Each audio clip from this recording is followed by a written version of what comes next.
Buongiorno, good morning. Good evening for me, and also I think for Marco. Marco, thank you. Alberto, thank you for having me here. Mind the Bridge, thank you for setting that up, that service. It's a really incredible organization, and I rarely see companies have the kind of insightful ideas of tying together Silicon Valley with their company and moving that talent back and forth. So very, very impressive with that. Let's see, Singularity University, two quick things about it. So our mission is to positively impact 1 billion people in 10 years. And we do that by gathering 80 students from around the world. Most of them now really are entrepreneurs, so it's not even right to call them students anymore. 40 of those we select from about 33 different countries. The other 40 have won the contest in their country to positively impact between 1 to 5 million people. And the winners of those contests actually come to Singularity University. So a really incredible set of talent. Today I wanted to cover really this very difficult question that I get posed quite a bit, which is, if technology has become the pinnacle of investment opportunity, then why are there so many bad technology investments made? Because really what you see when you make investments in technology often is a large set of losers and then a very small set of truly incredible winners. And I'll talk a little bit about how it is that you might go about to actually make those decisions. Because they really are just a small few set of concepts that aren't obvious in the beginning, but once you know them, they become very obvious. And the decisions on what to actually invest, I think, become much easier. It really comes down to these three things. Exponential versus linear growth. I'll talk a little bit about that very quickly. The most important one is this idea of disruption, and really the elusive nature of disruption. Because if you understand disruption, and especially the difference between a revolutionary technology and a disruptive technology, you are able then to identify which technologies tend to grow at really exceptional rates, often exponential rates. And then this last point, which is probably the biggest, and again, an elusive concept even in and of itself, is this idea of physical to informational transfer. And it is that transfer, I believe, that actually creates all of the incredible opportunities that we're seeing as a result of technology companies. And they are also responsible for really creating abundance, both for the investors and also just in terms of value creation for the world. So my word of caution really comes from Vinod Khosla, who I worked with for about 4 years. He'd been the primary investor in a company I had about a decade and a half ago. Vinod had done some research, and he's really rated sort of like the #1 VC in the world. He looked at the analysis that had been made by a set of projections around just simply the growth of mobile phones. And analyses done by very respected professionals and experts in that field, Gartner, McKinsey. And in 2002, they made a projection of the analysis for the growth of mobile phones to be about 16%. And 2 years later, they learned they were completely wrong, and the growth was actually 100%. And they adjusted their projections in 2004 and made the projection that the growth would be 14%. And 2 years later, they were completely wrong, and the growth was again another 100%. In 2006, they did it again with an estimate of 12%. The projection again was wrong. It was 100%. And in 2008, they finally, you'd think they would have like understood this curve, and they made a more insightful projection of 10%, and again, the growth was 100%. So I don't know how you can be actually more wrong than that, making projections. But the point is really clear. If you don't understand this concept of exponential curves and when and where they apply, you can be off, because these were the experts. I mean, these are the people that really understand the field and do sort of that data crunching. And what I'm hoping to kind of like show you on this insight is to be able to look into that data and really understand, because if you don't understand like why and where these technologies are going and why they don't, then the data actually is not useful to you. So let's take a quick analysis then and a quick sample of linear growth. Linear growth basically means something growing linearly, which means if I take a step forward, if that step is 1 meter high, I take another step, I'm 2 meters high. 30 steps later, I'm 30 meters high. That's linear growth. What do you think it ends up being for exponential growth? Exponential growth meaning I take one step, and then the next step I double it, and I take 2, and then the next step I double it again, and I take 4, and I double it again, I take 8. That kind of exponential growth actually happens in a whole set of technologies. The most common one that we're familiar with is the ones that we're seeing in computer chips. But the number is really incredible. It ends up being 1 billion meters in just 30 steps. And that's not expected, nor do our brains tend to think that way. And that is the reason, if you go back into that Vinode curve, why we're so bad at the kinds of projections, especially around exponential technologies. So this is what an exponential curve looks like. And the experience that we get when we project technology is that usually in the short term, we're very disappointed by it because we've seen technologies in the past grow and we expect them to grow faster than they do. But later on, once that curve is really disruptive, those technologies tend to amaze us. And you can see that today in sort of a mobile phone device or even in an internet, which didn't exist, 25, 30 years ago. One of the things I think that we generally believe at the Singularity University is that we're now really right at that juncture for most of the technologies that is sort of in between the point of like disappointment and true like chaos and amazement. And so what I'll say is that the era that we're in over the next 5 to 10 years for entrepreneurs and investors is probably one of the most exceptional that we will have ever had in history. And I'll show you a little bit why that's the case. So here is a technology that had some of the most advanced technologies that we had ever developed, the space shuttle in NASA. It's kind of interesting now to look at this and realize that this is already an obsolete technology. We don't fly space shuttles anymore. But you look at the cost expectations of it, because when technology is disruptive, the cost tends to drop significantly, and it allows people to then purchase that they normally couldn't, and those numbers grow. So you look at the expected cost. The estimate for the space shuttle program was $43 billion. This was made right at the early times when they were actually designing out the space shuttle, and with an expected launch of 54 million per flight.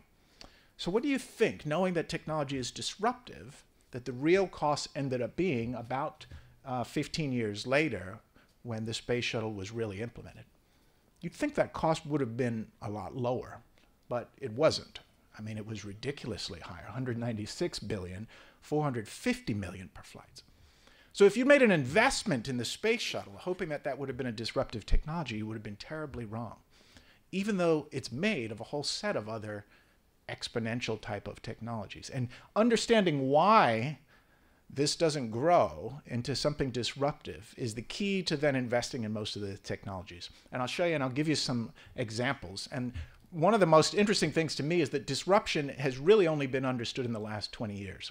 One individual professor at Harvard Business School by the name of Clayton Christensen really discovered sort of these fundamental ideas behind it, even though disruption has been going on for hundreds of years. So I'll give you some old examples of disruption, and I think then those concepts will become much more clear. So it's really cool actually to be here in Italy. You might recognize this. This was the space shuttles of the day 300 years ago. I mean, the only people that could afford ships that could go sort of 2,000 miles into the ocean were governments and very wealthy investors. It's kind of fun to be here in Italy. This is the Christopher Columbus mock-up. Somebody did actually ask me once whether this was the real photo of the Columbus ship. This was actually invested by a group of wealthy Italians. About half of the investment came from a group very similar to yourselves. And then the other half came really from the government of Spain. Does anybody sort of like remember where the ship was going? India, yes. And why was it heading to India? Spices. Yes, very good, spices. So interesting though, why spices? Because at that time, oddly enough, spices were worth more in their weight than gold. Anybody remember the why? I mean, that's certainly not true today. Food preservation. Fantastic. Thank you. So at that time, spices were believed to be used for food preservation. It's actually kind of funny. They don't preserve food, but they certainly hide the taste of rotten food. So you actually could use food. And just for the reason of demand and there was no sort of like refrigeration or ice or anything else back then. The high demand created this extraordinary price. Columbus believed that he could travel around the world to India and gather up those spices and bring them back. And the reality was that he had grossly underestimated the journey. The journey was 8,000 miles, which at that time no ship in the world could have done. He would never have made it had he not collided into the Americas. More importantly, though, is this. That trade, once he got sort of like discovered out, was just an enormous trade around the world. It was greatly responsible for many of the inventions, including the inventions around these ships, the packaging of ships, transportation, navigation. This entire industry existed for about 300 years before it was completely disrupted in just 2 decades by one man. It's interesting to me that very few people even know this person. Anybody? Suggestions? He invented this. Not something easily recognizable, very unknown. This is an ice house. And in the old days, you might have a cave and you'd bring ice to it, store it in the cave. If you killed a deer, you'd bring your deer, you'd store it in the cave. The idea here was you'd have an artificial cave. And he built basically an insulation on the outside of it, which allowed him to store enormous amounts of ice, which he cut from lakes in Massachusetts. And then he delivered that ice on ships, and people could store their kills inside of the ice caves. And it was an incredible business that completely disrupted the spice trade. Frederick Tudor, very unknown name. Even more fascinating was the trade became so big, it literally spread around the world and ended up going back actually to India and wiping out literally even the value in India. Just enormous set of technologies at that time to perform this sort of movement of ice. How many people do you think were involved in the spice trade that ended up understanding the disruption that was about to take place in the ice trade and move into that industry? I mean, it was none. Nobody could see it coming. And it's one of like the first and just clearest examples of disruption. And if you're in a big company, you know, you really kind of want to get this concept about why it's difficult to see things that might come in and completely disrupt you. A massive industry in and of itself, the ice trade, completely disrupted again by another innovation. Anybody remember this thing?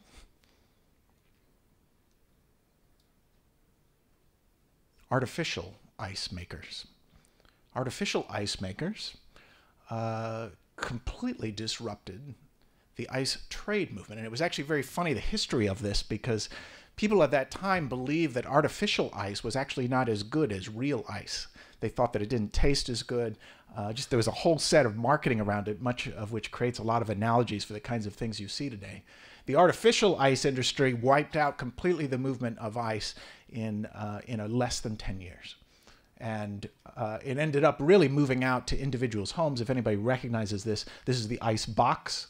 And you'd actually have the ice man who would come and deliver ice, put it into your, drop it off at your front door. You'd stick it in this thing, and you'd store ice. And it basically allowed everyone in the world to do what before was only available to kings. Kings were really the only people who could actually afford to have gigantic ice caves and ice brought to them. And so ice cream, as an example, was something that only kings could have, and now everybody could eat it. The entire icebox trade completely disrupted by the electric refrigerator trade. How many people do you think were in that artificial ice and icebox trade that were able to make this jump? And the answer again is none. Totally disrupted. They couldn't see it coming. No one made that transition. Very small numbers of people actually created these concepts, and they grew enormously. And this concept is the same one that goes on today. And so the disruption doesn't stop, you know, because it's hard to see. I mean, if I asked you, what is disrupting refrigerators today? I mean, the answer is not at all obvious. And even I'm not certain of it, but I'm going to guess that it may even be something like this. Today, when I buy milk, it actually comes in these containers. They're sort of hermetically sealed, and they don't even need to stay in the refrigerator. I can just leave them on the counter. You can buy fruit today that actually doesn't over-ripen, sometimes for months, both because of natural selection and in some cases genetic engineering. But so it's kind of strange. Like that might actually be what ends up sort of disrupting the need for larger refrigeration and refrigeration sales. So let's talk a little about the disruption of incumbents. I'm going to give you a completely different example, a more modern one, the auto industry. So key again, trying to differentiate between something that's revolutionary and something that's disruptive. If it's revolutionary, it's new, it's unexpected. If it's disruptive, it means it grows. It grows, and as an investment, those are the investments you want to make, the revolutionary ones you don't. How many people might think the invention of the car was a disruptive invention? I mean, certainly we ended up with an enormous set of cars. This was actually the first one, the Benz patent motor wagon. The wagon itself was invented by Bertha Benz, but at that time women weren't allowed to have patents, so all of the credit went to her husband. But it's interesting, if you go back and look at this, look at the year, 1886, 96, 2006. It wasn't actually 20 years later that cars even started to become slightly widespread. If you go back, you look at the price of a car, $1,000. $1,000 in then years, forward up into today, would have been about $500,000 to $5 million today, which meant only the wealthiest people in the world could have a car. And that's why cars weren't disruptive. Revolutionary, unexpected, but certainly not disruptive. And it really wasn't until this man, Henry Ford, who didn't come up with a new kind of a car. He just came up actually with a completely different way to make cars, with interchangeable parts and with this moving assembly line. And as a result, he could produce a car that was at such a low cost, it would basically complete and disrupt what cars were disrupting, which was what? Yes, horses. How much does a horse cost? I mean, it's almost nothing. 2 horses and a few months, right? So it was very difficult for cars to end up disrupting horses. And I don't know if you saw back in that ad, but they actually were advertising, motor carriage, the kind of thing that you could get this instead of a horse. They were trying to disrupt the entire horse industry. And certainly the invention of this disrupted the entire horse industry within sort of 7 years. It was gone. So Mercedes-Benz creates the car.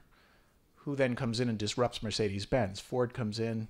General Motors joins in on that. The disruption happens. Of course, that doesn't stop. Anybody remember who was disrupted Ford and General Motors? How that happened? Yeah, that's right. Look at the expectation. The Japanese auto industry is not likely to carve out a big slice of the U.S. market. Do you remember what happened to that? Remember these guys, Toyota, they made this really cheap car, and Ford wasn't threatened by it. Ford was selling cars to high-end customers that paid good money for it. Toyota was selling junky cars to junky customers. So if you're the CEO of Ford, you don't want to sell junky cars to junky customers that don't pay a lot. And this is the dilemma that keeps happening with large companies. And it's the dilemma also that allows entrepreneurs to totally disrupt large companies and do incredibly well, even in highly competitive environments. Toyota did enter the United States with small cars, and then they bumped it up. They actually created a Lexus brand. Toyota and Lexus disrupted by who? Anybody remember this? Yes. Great. This is what it looks like to be disrupted. You don't want to be on the disrupted curve of this. This is the U.S. vehicle sales going from 1965 to 2010. It doesn't feel good if you don't get this concept. And U.S. motor companies definitely did not get this concept. And I would even question today whether Toyota and Lexus get this concept. Kia and Hyundai, both Korean companies, are disrupting Toyota and Lexus. And if you think it doesn't stop there, even Chery, a company in China, is already disrupting Kia and Hyundai. And this continues, and capturing and understanding this concept allows you to make investments in any technology industry because it's actually the same. So why is disruption elusive? Anybody know who these people are? It's kind of an interesting, crazy concept. I'll give you a hint, 1938, 39. These are computers. Some of them were called calculators. So a computer at that time was actually a position, like a doctor. And these people were doing veterans benefits and crunching numbers for projectiles. They were completely disrupted by the mainframe. Very unexpected. How many of those people in the prior photo do you think made it into this industry? Yeah, exactly, none. 2 people quit IBM and started a new company called Digital Equipment Corporation, which really came up with the idea of a small mini computer. The chairman of IBM said, I think there's a world market for maybe 5 computers. Why did he think that? He's the chairman of the largest computer company in the world, building mainframes. He sees the mini computer come and he thinks there's a market for 5. I mean, these are real quotes. This was real thinking at the time. So if you get like these kinds of concepts about why it's elusive, it will help you to not do the same thing in the other technologies that you see growing. So at that time, mainframe computers were basically used for this large number crunching. You'd buy the entire computer and the room and everything else. IBM was saying, like, why would I ever sell a small mini computer? It doesn't make sense. I wouldn't make as much money. There'd be less people. I'd have less sales. Plus, there's no market for it, because my big mainframe can actually crunch those numbers far better than a mini computer can. What they couldn't see, though, is this idea that the technology morphs, and the market for the technology also changes. And mini computers ended up actually being used for doing like accounting software that medium-sized companies could buy. Something completely different, completely disrupts the entire mainframe industry. Digital Equipment Corporation becomes the dominant leader. Small personal computers come out. The founder and chairman of Digital Equipment says there's no reason anyone would want a computer in their home. A real quote. And oddly enough, he'd actually just disrupted IBM mainframe and still didn't get this concept, right?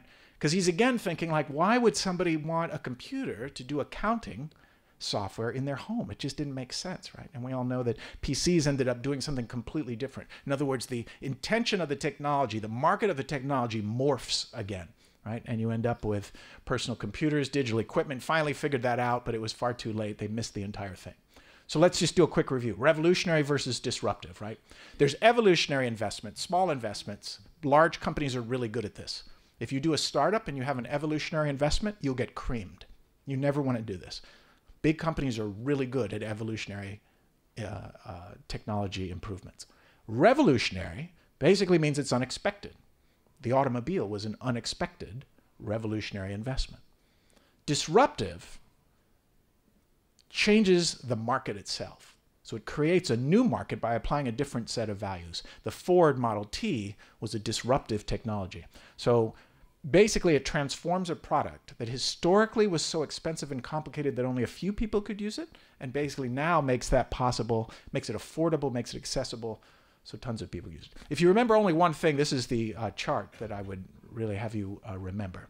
So time along the bottom, performance on the y-axis. The improvement of performance happens over time as a product is incrementally improved. A disruptive technology comes in. I wonder if there's a little laser pointer on here. There we go. A disruptive technology comes in and starts to improve also. And this is the tricky part. Often the disruptive technology isn't improving any faster than the incumbent technology is. And this is what throws people off. And so these two lines never converge. And so you would think then if they never converge, the disruptive technology is always worse. But it's this sort of magical curve in here, the performance that customers can use, that allows this disruptive technology to catch up. So let me give you an example of that. Electric cars. 20 years ago, how many people, by the way, think that electric cars will disrupt gas cars? Okay, how many people think they will not? Yeah, that's interesting. And so it's cool because I see maybe more than half the room thinks they will not. 20 years ago, when Clayton Christensen made these estimates, he said electric cars will completely disrupt gas cars. And I'll show you now why he thinks that. And it's really out of this chart. So if you look at gas cars have a certain top speed, right? Let's say back then they were 80 miles an hour and they keep improving. And electric cars had a really crappy small speeds that made them good for golf carts. But they were actually getting better too. Nevertheless, gas cars would continue to get better and faster, but the national speed limit means it doesn't matter. So at 55 miles an hour, it's good enough. And when an electric car can go, 80 miles an hour, it's good enough. And so the fact that it never catches up to gas cars is irrelevant.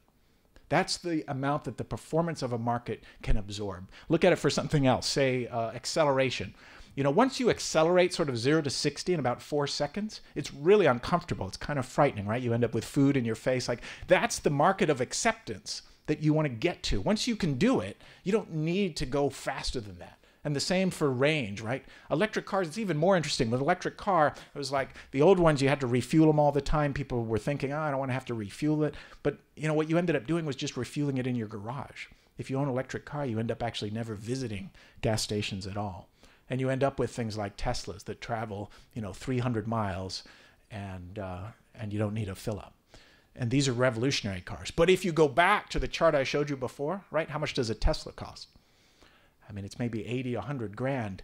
Tesla itself will end up being disrupted, right, by another company that produces the same kind of thing, but for a lot less. And Tesla knows this, and so is now very adamantly trying to actually disrupt itself. So it's already happened. This is in China. The number of electric vehicles actually already greatly outsells the number of both gas and gas cars and gas motorcycles. So autonomous vehicles. Are they disruptive or evolutionary? What is it that an autonomous vehicle is actually disrupting? Sorry? Insurance, yes, definitely. The driver.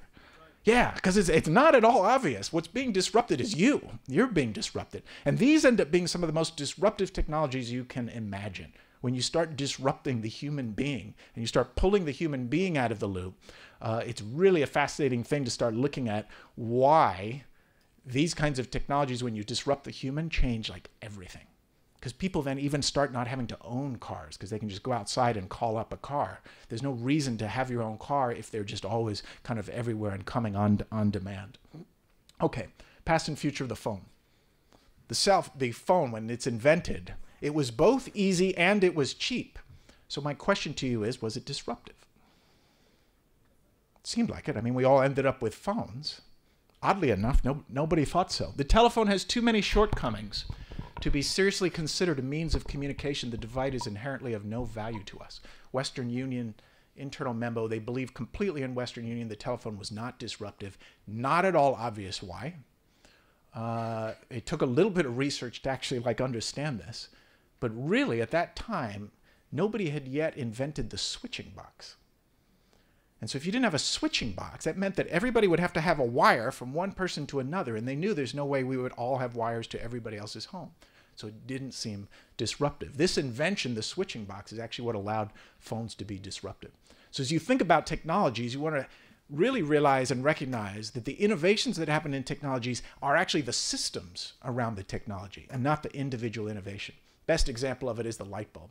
It wasn't the light bulb that was disruptive. It was the whole electric grid, the electric creation system of that that allowed the creation of light bulbs to basically be adopted.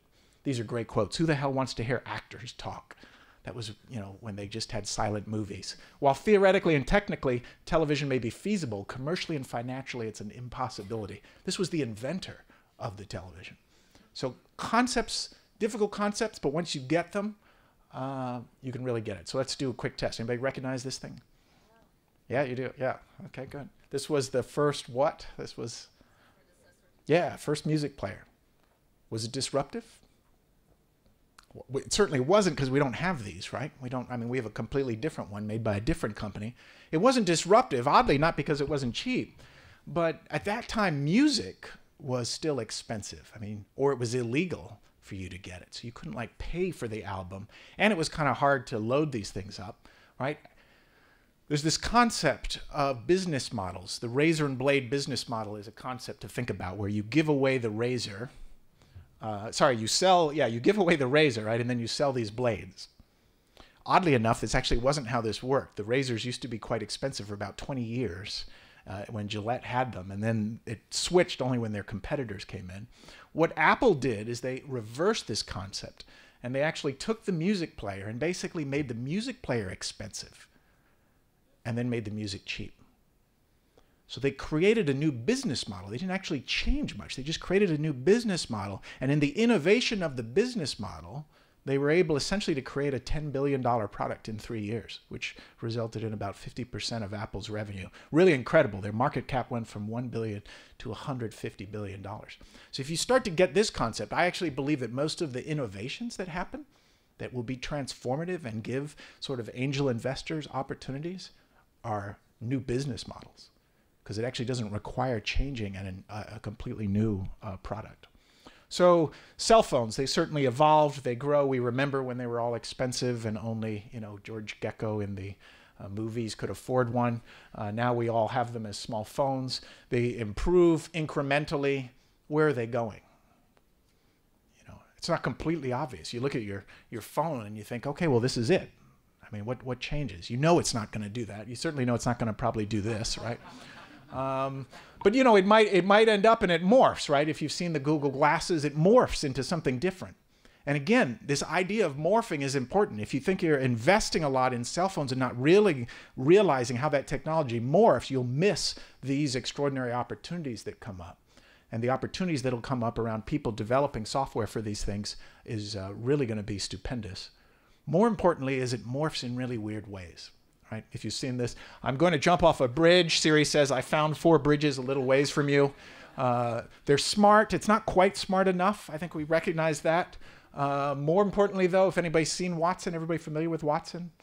No? Okay. Watson basically is a computer that played a game against an American game called Jeopardy, where you had to come up with really difficult questions that had sort of double innuendos and really subtle ideas. And they would ask these questions, and then people would compete with answers. Really brilliant, knowledgeable people would win these games. Watson ended up being a computer IBM built that competed against the player that had won the most money in the game and the player that had won the most games. Creams them both in a game that is very, very human. And Watson probably costs, definitely $50, $100 million to even build the hardware for it. But if you recognize doubling, the price performance of doubling, computers double every year in their price performance. We're 7 years away from Watson being only $1,000. And more importantly is you don't have to own Watson, right? Watson can just be delivered to your phone. You can get messages from Watson, and they're actually starting to do some really incredible things with Watson. One of the things they're doing now is they've actually made a medical Watson. And what that means is that at some very near point, I'll make the prediction of just in 2 years, if you're a villager in Africa and you have a cell phone, you're going to be the best doctor in your village. You're going to be the best doctor in your village. You'll be better. In fact, there's an X Prize Foundation award that will probably be won within the next 2 years by several companies that allows a device about the size of a cell phone to provide an analysis of your symptoms better than a panel of board-certified physicians. That is the power of the technology that we're starting to see for a lot of different reasons, mostly the reasons of exponential.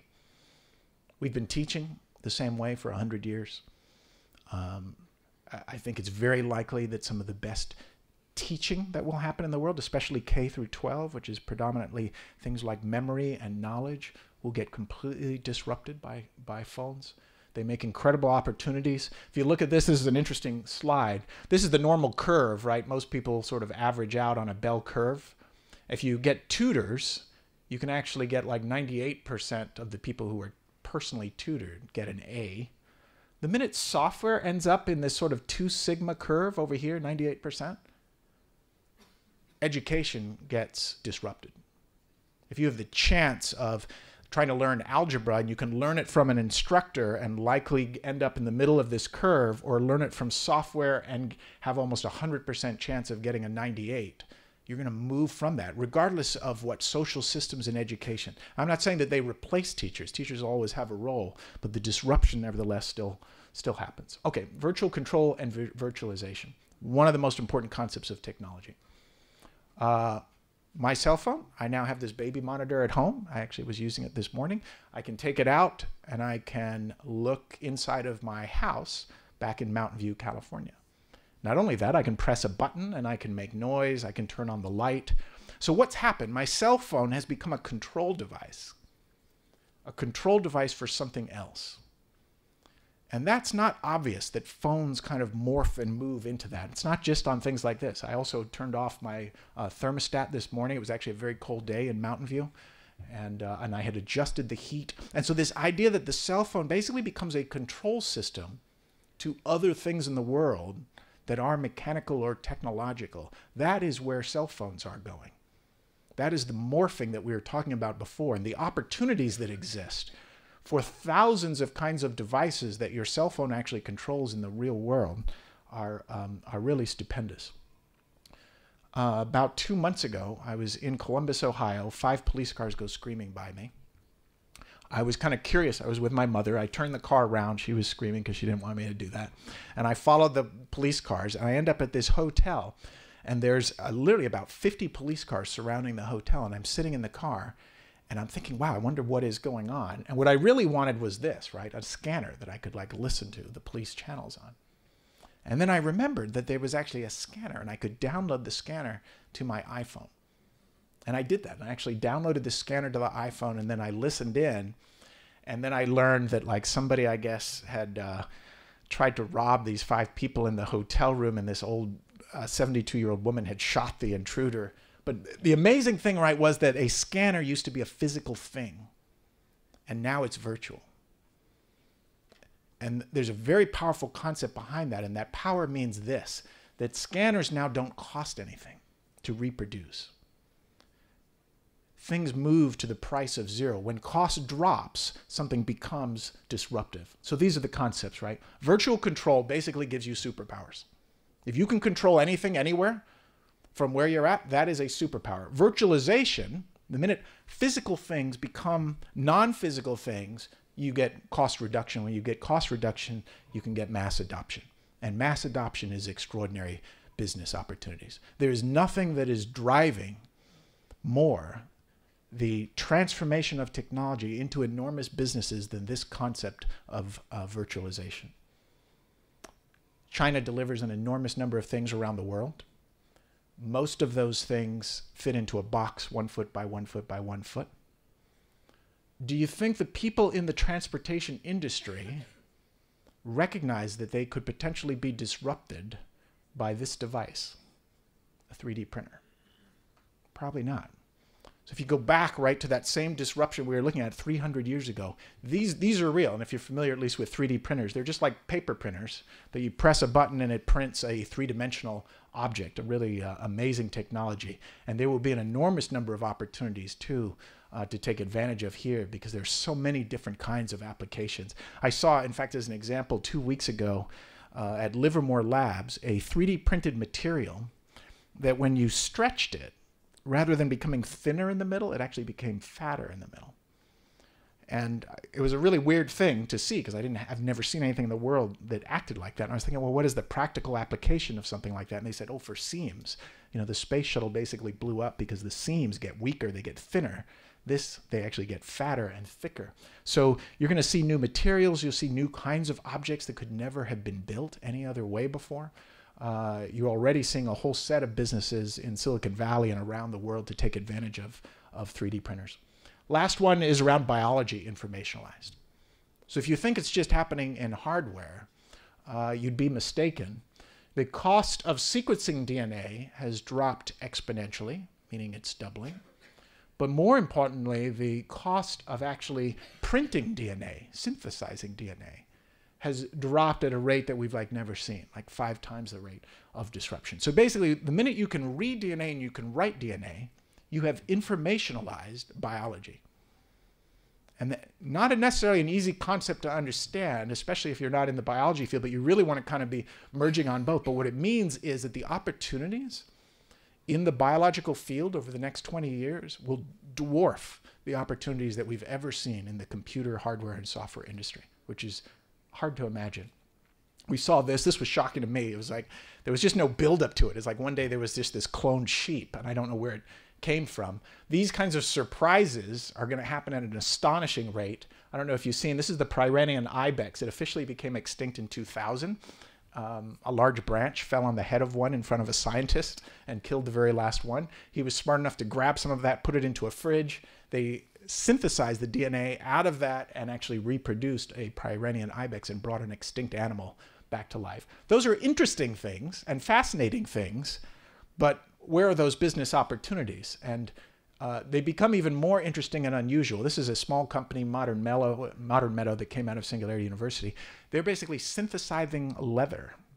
So producing leather that will be far better and higher quality than you could ever get from a living organism. They can actually produce different kinds of leather in the same material.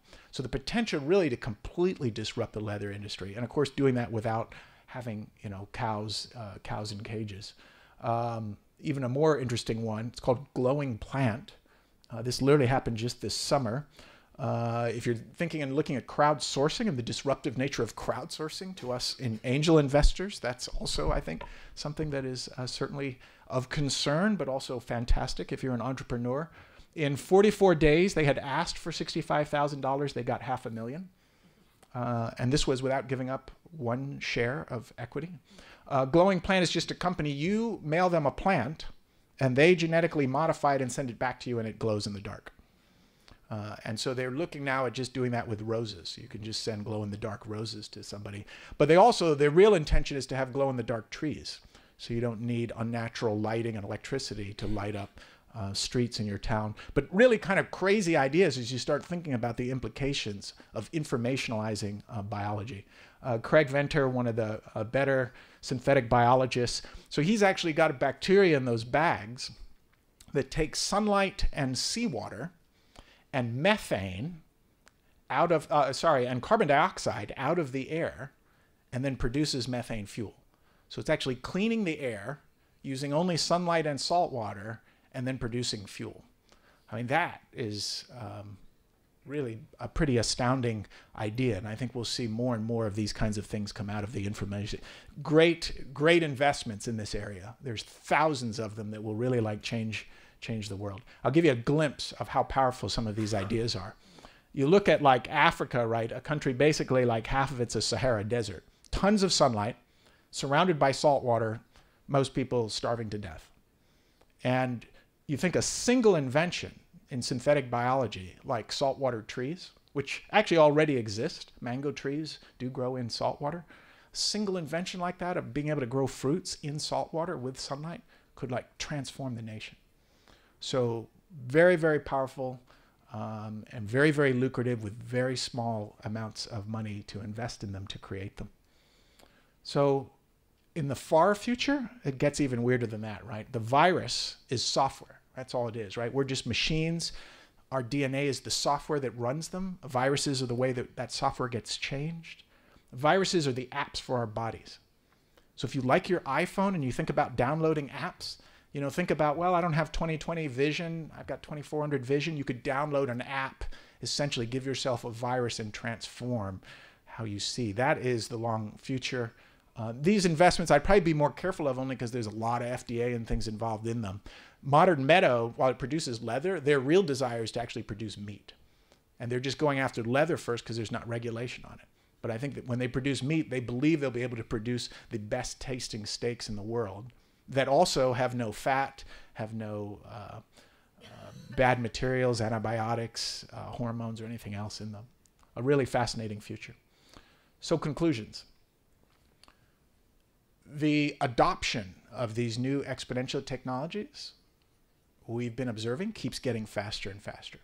So the speed with which they're adopted, you look back here at these, the telephone had a slow adoption. It was still very rapid because it basically spread across the entire world. The radio was a little faster, color TVs. We see them getting faster and faster. It's not just in a few industries. It's in everything that is basically based on exponential technology. And the things that are based on exponential technology are the things that become informationalized. So the minute something becomes informationalized, it's now on an exponential curve. And those opportunities on the long run become really astounding. It gets weirder. If you think that it stops, because there's just a limit to the speed with which humans can operate and humans can think, even computers are starting now to grow and approach the point, we're actually right about this point where for $1,000 you can actually buy the computing power of a mouse brain. The software isn't there yet, but the software is coming very, very quickly. Even weirder, as you get out here, right?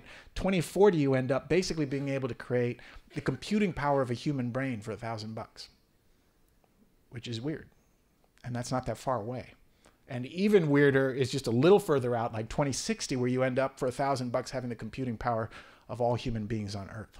So it's a really strange phenomena, and this concept of disruption is sort of that curve I showed you earlier, which is it's very over-expected in the beginning, so you're disappointed with the results. But once you've reached that exponential curve, it gets really quite crazy. And I think we're starting to see that with biology being informationalized, we're actually seeing like the potential for even incredibly long lives as human beings. These are strange curves, but definitely exponential curves. You know, the average human lifespan being about 23 for thousands of years, and then literally like shooting through the roof. And if you believe these curves, there's a lot of strange stuff that starts to happen here, and it creates a lot of opportunities for anyone focusing on these older age markets. Wonderful, great book written by Peter Diamandis called Abundance, if you're interested in these concepts. But the point is simply this: when you start having a growing number of disruptive technologies, you end up with a world of really great abundance. So 4 areas to invest in. One really around hardware, artificial intelligence, robotics, 3D printing, maybe a little bit of nanotech. Networks and computing systems, we've seen that already with the internet, but it'll continue for at least another 20, 30 years. Medicine and neuroscience, we're seeing that transformation happen because computing devices like our cell phones keep getting smaller. If you think it stops at the cell phone, you're wrong. The cell phone shrinks down literally to the point where it ends up in our bloodstream, probably. I've seen small devices now that are microscopic that do an enormous amount of computing that you could put into your bloodstream and do really interesting things with it. And neuroscience, and then last, synthetic biology. This is probably one of the better analyses, at least that I've seen, of the different markets, but that prior slide really like shows them in a more broad general category. But again, mobile internet, the Internet of Things, cloud computing, these are all robotics, autonomous vehicles. These are all just still those same concepts that I showed you. All of these are based on exponentially advancing technologies and are amazing opportunities both for entrepreneurs and for angel investors. And my last slide is really just a pitch on this, which is the greatest markets in the world are also, I think, the greatest business opportunities.